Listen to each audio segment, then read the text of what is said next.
Hello students, how are you? Welcome to SVS English classes. We are here to study video number 8 under section C grammar 2022. 2022 के प्रश्न पत्र पर आधारित section C का ये grammar portion है जिसकी हम ये वीडियो नंबर 8 को डिस्कस कर रहे हैं आपके साथ। इससे पहले 7 वीडियोज हम बना चुके हैं और आशा करते हैं कि आपने उनको पढ़ लिया होगा और नहीं पढ़ा तो उन्हें पढ़ें। ये क्वेश्चन नंबर 4 है, इसका फर्स्ट पोर्शन है डू कीजिए या करो एज इंडिकेटेड जैसा बताया गया है, दर्शाया गया है। अगेंस्ट सामने each of the following sentences निम्नांकित वाक्यों में से प्रत्येक के सामने जैसा बताया गया है, जैसा लिखा हुआ है वैसा ही कीजिए। फर्स्ट पार्ट पर आते हैं। The mountains of the tops covered snow are with year the throughout. क्या करना है इसका? नीचे लिखा हुआ है ब्रैकेट में। फ्रेम बनाइए, निर्माण कीजिए एक करेक्ट सेंटेंस, एक सही वाक्य। बाय रीऑर्डरिंग पुनः क्रम में रखकर, रीऑर्डरिंग मीन्स पुनः क्रम में रखना। दी वर्ड्स शब्दों को पुनः क्रम में रख करके एक सही वाक्य का निर्माण कीजिए। स्टूडेंट्स, जब तक हमें काम करने की डायरेक्शन का पता नहीं होगा, उसमें करना क्या है, तब तक हम काम को नहीं कर सकते हैं। इसलिए डायरेक्शन जो दी हुई होती है उसका हमें सही से मालूम होना चाहिए, उसको हमें समझ में आना चाहिए। ठीक है, तब करना क्या है? ये शब्द दे रखे हैं, लग तो रहा है कि पूरा एक सेंटेंस है, लेकिन इसमें शब्दों को गलत ढंग से रखा गया है। इन्हें सही क्रम में रखना रीऑर्डरिंग कहलाता है। तो पहले हम शब्दों की अर्थ की जानकारी कर लेते हैं। दी का वैसे कोई अर्थ नहीं होता, डिटर्मिनर के रूप में आता है या आर्टिकल है। माउंटेन्स पर्वत, ऑफ का मीनिंग का के की होता है, ये फिर आर्टिकल है। दी टॉप्स मीन्स होती है चोटियां। कवर्ड ढकी हुई, स्नो वर्फ, आर हैं, विद से, ईयर वर्ष, फिर आर्टिकल आया हुआ है, डिटर्मिनर है, आर्टिकल को ही डिटर्मिनर कहते हैं। थ्रू आउट सारे। यदि हम इसका ऐसे ही हिंदी अर्थ देखते हैं, मैं अपने इस तरह से बात कर रहा हूं,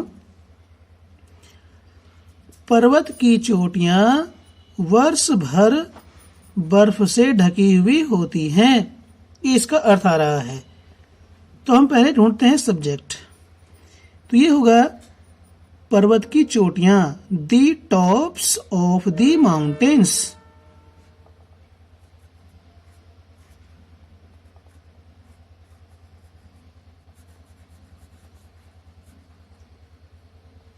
The tops of the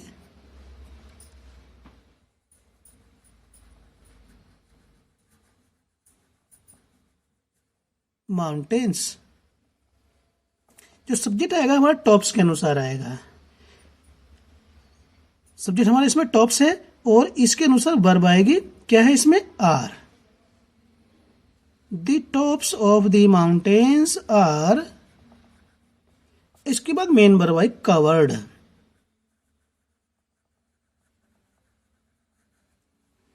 पर्वत की चोटियां हैं ढकी हुई, किस चीज से? विद। कवर्ड के बाद विद प्रीपोजिशन आती है, विद स्नो। किस चीज से ढकी हुई हैं? बर्फ से। थ्रू आउट,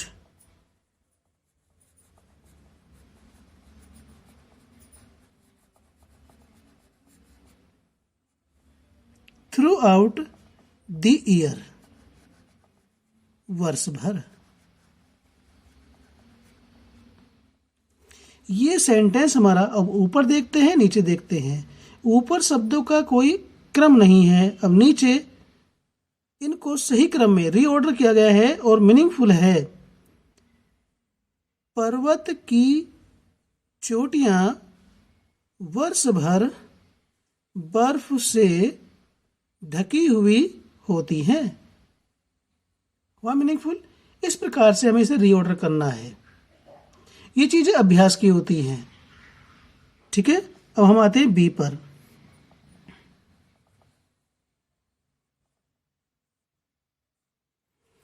बी, डिड रामो kill the tiger. First step interrogative है। क्या करना है इसके साथ? Change into passive voice. इसे पैसिव वॉइस में चेंज करना है। ये सेंटेंस हमारा पास्ट इंडेफिनिट टेंस का फर्स्ट स्टेप इंटरोगेटिव है और पास्ट इंडेफिनिट टेंस की पैसिव वॉइस का नियम होता है subject plus was verb plus third form plus by doer. आइए शुरू करते हैं। जब ये हमारा एक्टिव में जो है फर्स्ट स्टेप इंटरोगेटिव है तो पैसिव में भी फर्स्ट स्टेप इंटरोगेटिव ही बनेगा। तो did Ramu kill the tiger. Ramu ने क्या मारा है? टाइगर। तो टाइगर इसमें ऑब्जेक्ट है, इसे बनाएंगे subject. The tiger. The tiger के अनुसार वाज वर्ब में से वाज का प्रयोग किया जाएगा और हम वाज को रखेंगे डिड के नीचे अर्थात शुरू में। तो ये होगा was the tiger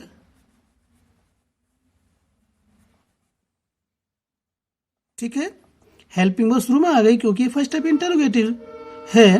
was the tiger. ठीक है। अब किल की थर्ड फॉर्म। हम इससे पूर्व की वीडियोज में हम सबसे कह चुके हैं कि भाई हम वर्ब की फॉर्म्स लर्न करेंगे तो यहाँ किल की फॉर्म की थर्ड फॉर्म हमें लिखने में कोई परेशानी नहीं होगी। तो किल की थर्ड फॉर्म होती है किल्ड। अब इसके बाद जो पूर्व सब्जेक्ट है, इसमें सब्जेक्ट क्या है? रामू। इसे डूअर कहते हैं। डूअर मीन्स काम करने वाला। इसे एजेंट भी कहा जाता है। तो इसे हम थर्ड फॉर्म के बाद बाय से जोड़कर रखेंगे। बाय क्या है? प्रीपोजिशन। बाय रामू।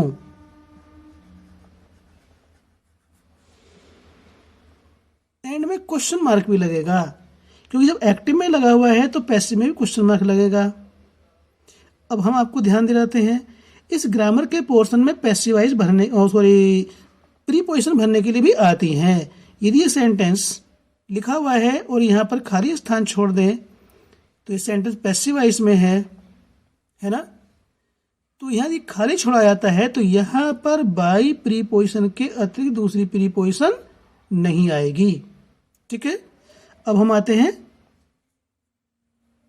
सी पर।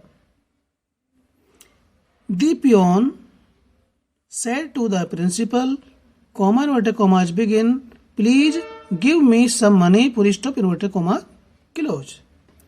तो हम इसको सी को बनाते हैं। ठीक है।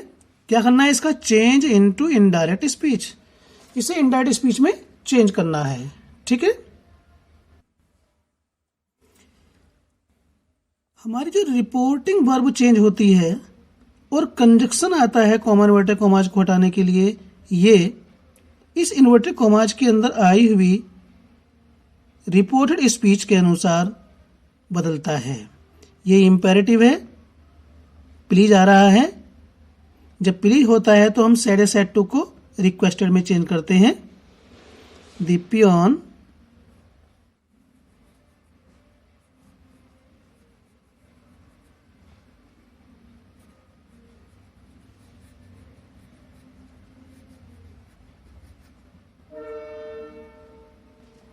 requested the principal।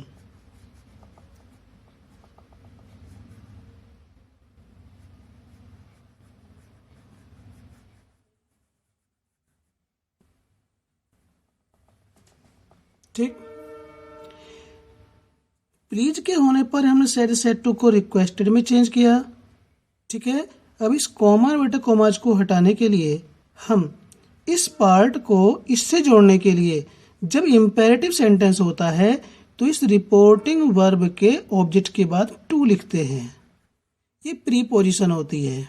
ठीक, अब जब हमने ये प्लीज आ रहा है तो प्लीज यहां से हट जाएगा, ये आ गया हमारा रिक्वेस्टेड में सेड टू के स्थान पर। ठीक है, प्लीज आने पर रिक्वेस्ट का सेंस होता है।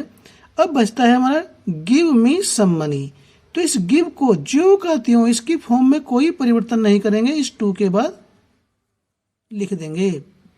तो ये जो हमारा ये शब्द बना टू प्लस फर्स्ट फॉर्म, इसे इन्फिनेटिव कहा जाता है। किसी भी मेन वर्ब की फर्स्ट फॉर्म से पहले टू लग जाता है तो वह इन्फिनेटिव बनता है। ठीक है, अब इसके बाद क्या रहा है, मी फर्स्ट पर्सन आएगा, ऑब्जेक्ट है, चेंज होगा स्पीकर द पियोन के अनुसार। ये पियोन तो वैसे कॉमन जेंडर में आता है, लेकिन हम यहाँ से जेंडर की जानकारी नहीं हो रही है तो हम इसे पुल्लिंग ही मानेंगे, और पुल्लिंग के अनुसार यहाँ पर हिम आएगा। ठीक, हिम। इसके बाद है सम मनी।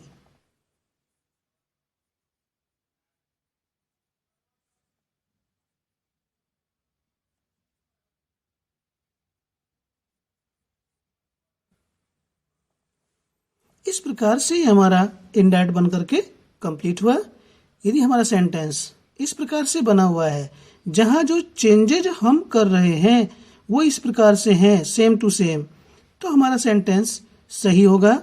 इसमें कहीं भी एक चेंज करने से रह जाएगा तो सेंटेंस गलत होगा। तो इसलिए हम जब भी कोई चेंज करें डायरेक्ट से इनडायरेक्ट में करने पर उसमें बहुत ही सावधानी बरतें। D, he has been ... since last night।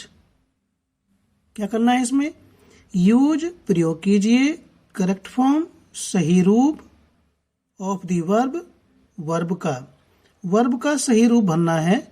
क्या वर्ब है हमारी, स्लीप। टू फिल भरने के लिए, इन द ब्लैंक खाली स्थान में। जैसा हमने बताया कि डायरेक्शन का मीनिंग हमें समझ में आना चाहिए तो हम कार्य कर सकते हैं, नहीं आता है तो नहीं कर सकते हैं। खाली स्थान में वर्ब की सही फॉर्म प्रयोग कीजिए, यानी खाली स्थान भरने के लिए स्लीप वर्ब की सही फॉर्म का प्रयोग कीजिए। ही हैज बीन आ रहा है, ठीक है, और उसके बाद ये सिंस लास्ट नाइट दे रखा है, समय दे रखा है। तो सेंटेंस हम यह जो वर्ब लिखी हुई है उसके आधार पर हमें जानकारी होती है कि ये sentence present perfect continuous tense का है, और प्रेजेंट परफेक्ट कंटिन्यूअस टेंस में हैज बीन दे रखा है, इसके बाद आईएनजी फॉर्म आएगी। तो ये होगा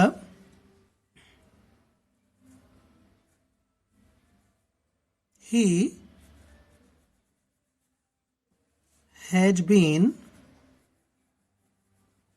sleeping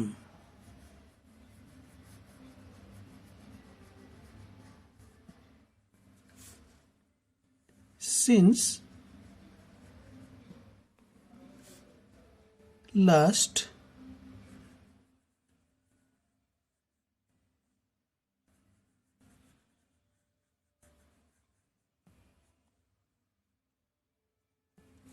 ठीक है। इस प्रकार से हम इसको फिल करेंगे। क्वेश्चन पेपर में जब हम इसको हल करेंगे तो आंसर बुक में हम इस प्रकार से इसको अंडरलाइन कर देंगे, ठीक है। अब आता है डी। क्या करा रहा है ई में, दिस इज द स्कूल, यह स्कूल है। रोहन टीचेज, रोहन पढ़ाता है।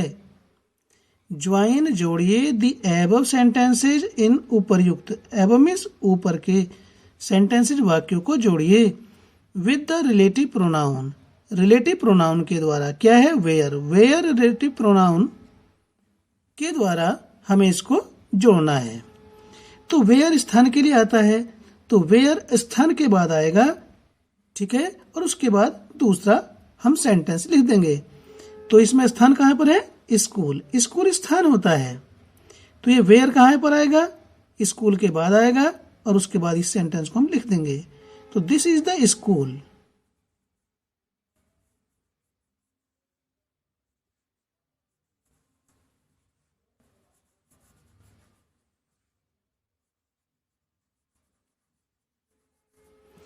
वेयर स्थान के लिए आता है, प्लेस के लिए आता है, तो प्लेस क्या है इसमें, स्कूल है।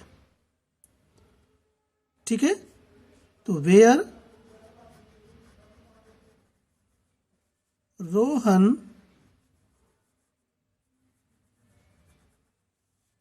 टीचेज।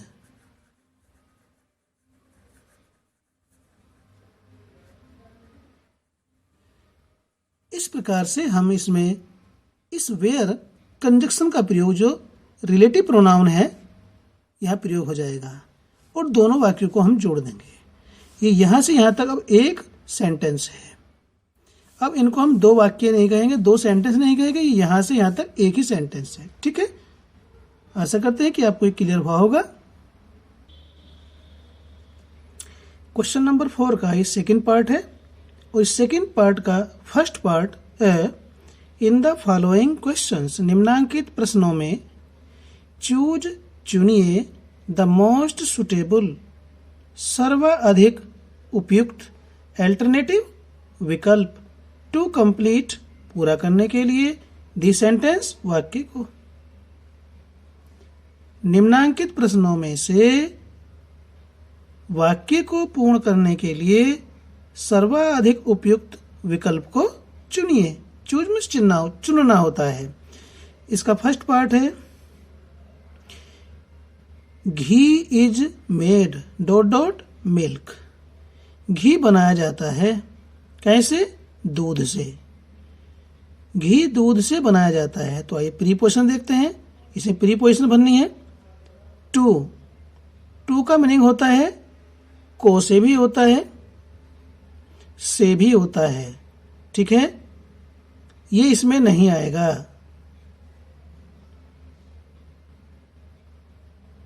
फ्रॉम का मीनिंग भी से होता है, विद का मीनिंग भी से होता है, ये भी नहीं आएगा। बाय थर्ड फॉर्म आ रही है, पैसिव वॉइस में है, तो बाय आ सकता है, द्वारा। तो मिल्क घी नहीं बनाता है, मिल्क से घी बनता है, तो ये भी नहीं आएगा, ये डूअर नहीं है। अब बात आती है फ्रॉम, फ्रॉम आएगा इसमें। तो ध्यान दें, घी मिल्क से बनता है, घी के अंदर दूध कहीं नहीं दिखाई देता। जब किसी वस्तु के निर्माण में रासायनिक परिवर्तन होता है तो वहां पर मेड के बाद फ्रॉम ही आता है। टू भी नहीं आएगा, विद भी नहीं है, इसका मीनिंग भी से है, इसका मीनिंग भी से है, इसका मीनिंग भी से ही आता है। जैसे सामने के दरवाजे से, बाय द फ्रंट डोर, इसका मीनिंग भी से है। तीनों चारों का मीनिंग से है, लेकिन से के लिए विद नहीं आने का है। फ्रॉम क्यों आएगा, क्योंकि यहां पर दूध से घी बन रहा है, तो एक रासायनिक परिवर्तन हो रहा है। जहां कहीं भी किसी वस्तु के निर्माण में रासायनिक परिवर्तन होगा, कोई भी चीज अपने मूल रूप में निर्माण के बाद दिखाई नहीं देगी, जो रासायनिक परिवर्तन होगा वहां पर फ्रॉम ही आएगा। क्लियर। बी पोर्शन है इसका, you dot dot not to deceive anybody. To deceive, not to, ये हमारा इन्फिनेटिव है। इससे पहले नॉट आ रहा है तो नेगेटिव है सेंटेंस हमारा। देखते हैं कौन सी मॉडल आएगी। देखिए, मस्ट, यदि हम इसका अर्थ निकालते हैं तो क्या आता है, तुम्हें किसी भी व्यक्ति को धोखा नहीं देना चाहिए। टू डिसीव मीन्स होता है धोखा देना।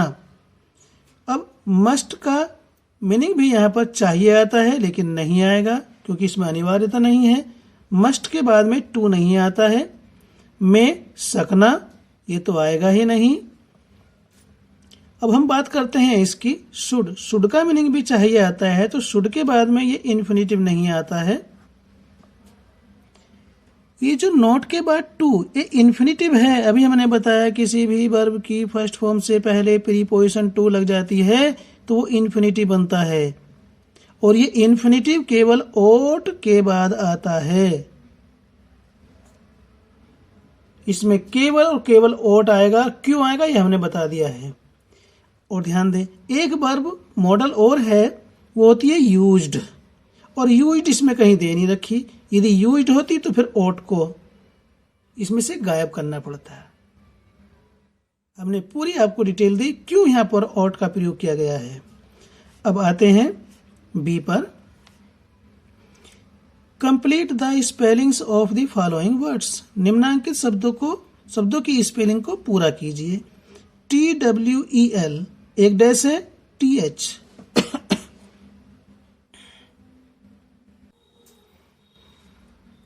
तो ये बी,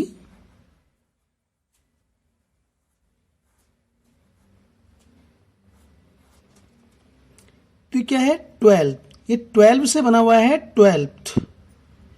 क्या होगी इसकी स्पेलिंग इसकी TWEL, यहां पर F आएगा 12th। इसका मीनिंग होता है, आपको मीनिंग नहीं लिखना वहां पर आंसर बुक में, लेकिन हमें इसकी जानकारी होनी चाहिए। 12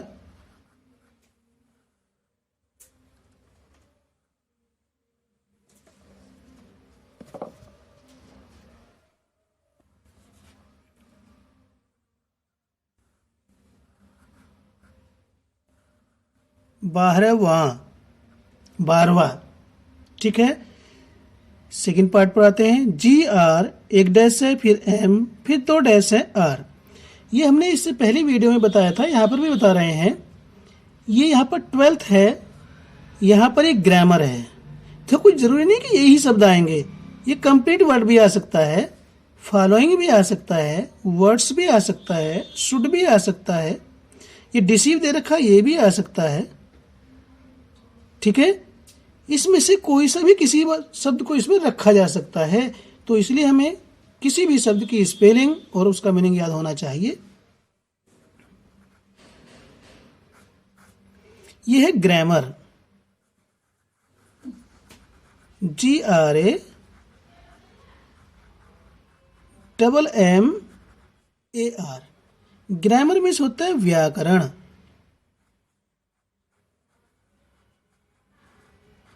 सब समझ जाते हैं, लेकिन फिर भी कुछ को मालूम नहीं होगा, तो अब जानकारी हो जाएगी। अब हम आते हैं सी पर। क्या कह रहा है सी में, क्या डायरेक्शन है। पंक्चुएट पूर्ण विराम का या विराम चिन्हों का प्रयोग कीजिए।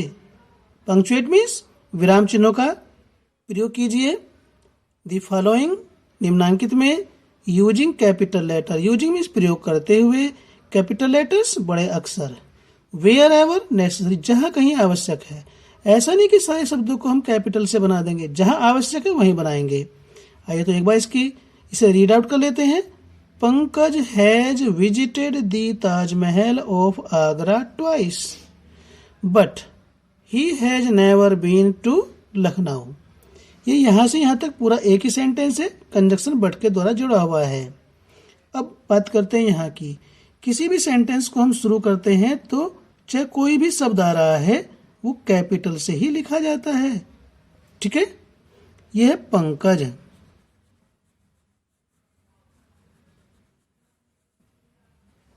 पंकज क्या है, हैज विजिटेड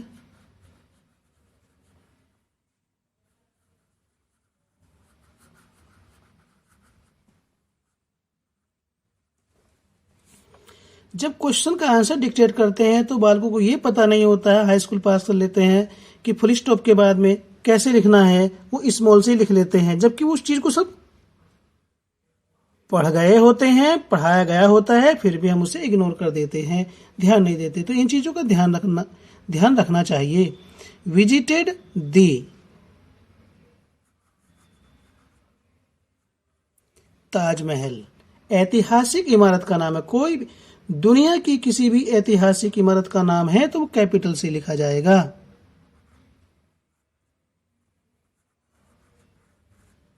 ताज महल, ठीक है। आगे है ऑफ, आगे आ रहा है आगरा। ये स्थान का नाम है। किसी भी स्थान का नाम होता है वो कैपिटल लेटर से ही लिखा जाता है, क्योंकि वो नाउन के अंतर्गत आता है, प्रॉपर नाउन। और प्रॉपर नाउन जहां कहीं भी लिखा जाएगा वह कैपिटल ही होगा। But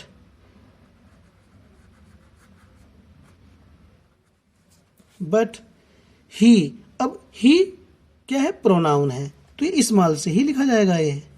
but he has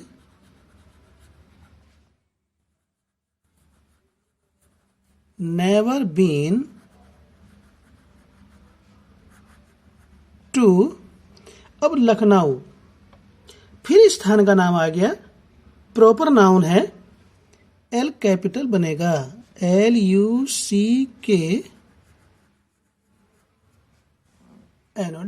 Lucknow. ये हमारी पंक्चुएशन हो गई है, ठीक है। अब हम आते हैं डी पर। Fill in the blanks with suitable articles. Fill in the blanks, खाली स्थानें भरिए, विद सुटेबल, उपयुक्त, आर्टिकल्स, आर्टिकल्स से। शुरू में खाली जगह आ रही है ऑनेस्ट मैन, फिर खाली जगह है बेस्ट क्रिएशन ऑफ गॉड। तो ध्यान दें, यहां मैन है, सिंगुलर नंबर है, तो यहां पर एक यानी सिंगुलर नंबर को प्रकट करने वाला आर्टिकल आएगा और वो होते हैं एन या ए।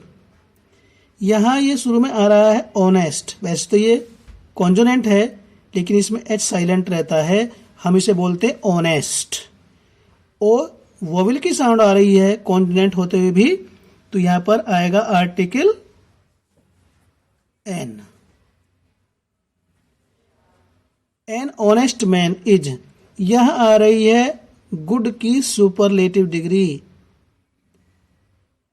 किसी भी एडजेक्टिव की सुपरलेटिव डिग्री से पहले यदि खाली स्थान आ रहा है तो वहां पर आर्टिकल दी का ही प्रयोग होता है, किसी और आर्टिकल का नहीं। इस प्रकार से ये हमारी वीडियो पूरी होती है। आशा करते हैं कि आपको समझ में आया होगा। वीडियो अच्छी लगी तो लाइक कीजिए, चैनल पर पहली बार आए हैं तो प्लीज सब्सक्राइब कीजिए, ताकि इसी प्रकार की वीडियोज का नोटिफिकेशन आप तक पहुंचता रहे और आपकी स्टडी कंटिन्यू रहे। फिर मिलते हैं एक नई वीडियो के साथ।